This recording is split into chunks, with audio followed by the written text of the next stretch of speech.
sih soal politik ya? Yang semakin panas nih kayaknya. Makin dekat ke 2014 ya Pak, menjelang pemilu gitu. Dan ini yang akan datang ini KLB Partai Demokrat ini Pak. Bagaimana ini Bapak melihat pelaksanaan KLB?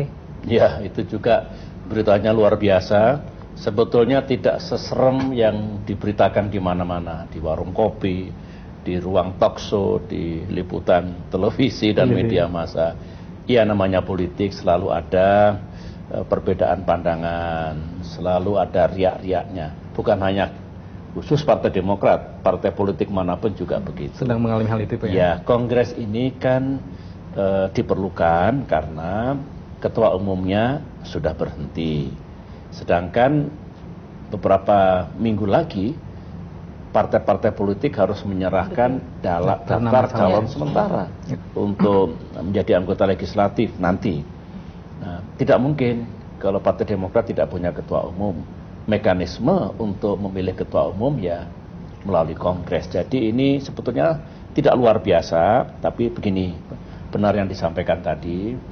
Karena Demokrat masih menghadapi musibah dan cobaan, ya, partai kami dalam 2,5 tahun mengalami kemerosotan yang luar biasa, maka dengan judul besar pembenahan dan konsolidasi, harapan saya kongres nanti berjalan dengan baik, tidak perlu gaduh, tidak perlu keras-kerasan, karena tidak membawa kebaikan bagi partai sendiri dan bagi jutaan orang yang hidupnya tergantung atau ditopang oleh kegiatan Partai Demokrat.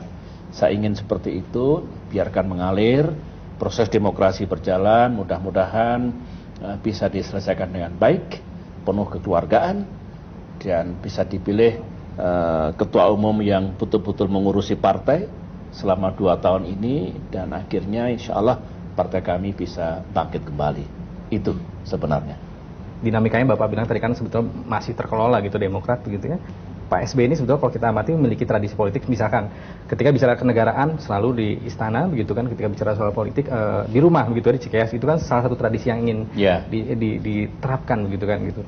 Tapi masyarakat juga masih selalu penasaran apakah kemudian nanti pada saat KLB ini ada calon gitu yang disampaikan oleh Bapak langsung gitu yang mungkin dari pihak keluarga gitu. Bapak menanggapi isu ini seperti apa?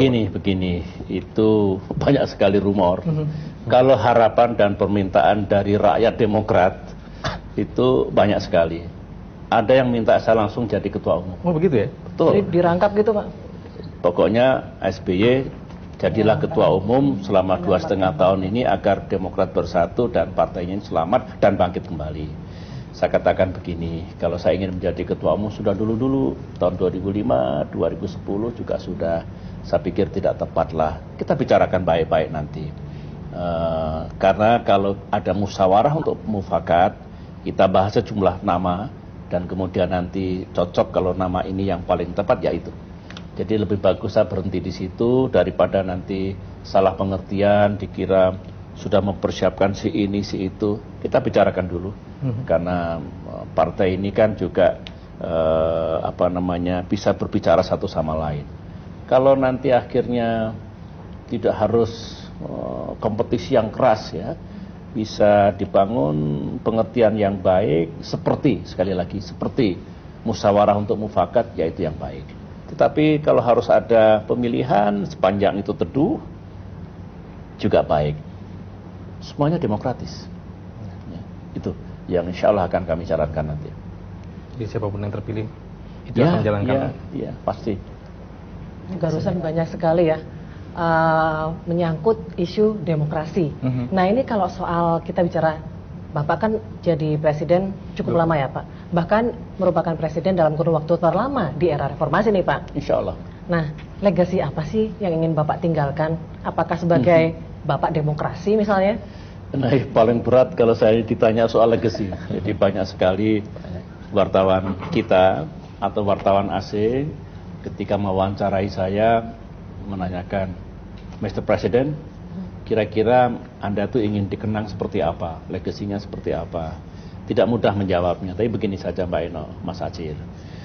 Mungkin cukuplah bagi saya, kalau rakyat Indonesia ingat saya adalah salah satu presiden yang pernah bekerja, berikhtiar dan berupaya untuk kebaikan negeri ini, Dan ketika saya memimpin negeri ini, Indonesia tengah berada dalam masa perubahan, masa transisi dan masa transformasi yang tidak mudah.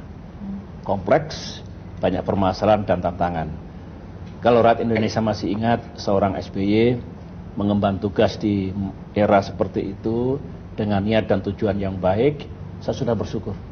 Selebihnya biarlah sejarah nanti yang menentukan, biarlah rakyat yang ingin mengatakan seperti apa saya dalam mengemban tugas selama insya Allah 10 tahun ini. Saya kira begitu. Baik, ya Pak SBY, Bu Ani, Mas Agus, juga Mas Ibas, terima kasih banyak. Ini sudah berbagi informasi, juga cerita-cerita lucu tadi ya, bersama Liputan dari keluarga Pak SBY. Ya, terima kasih banyak. Terima kasih. Sama-sama Mbak Ena, Mas Aceh. Terima kasih. Ya, saudara, demikian perbincangan kami dengan keluarga Susilo Bambang Yudhoyono. Sampai jumpa di program istimewa kami lainnya. Sampai jumpa dan salam SCTV.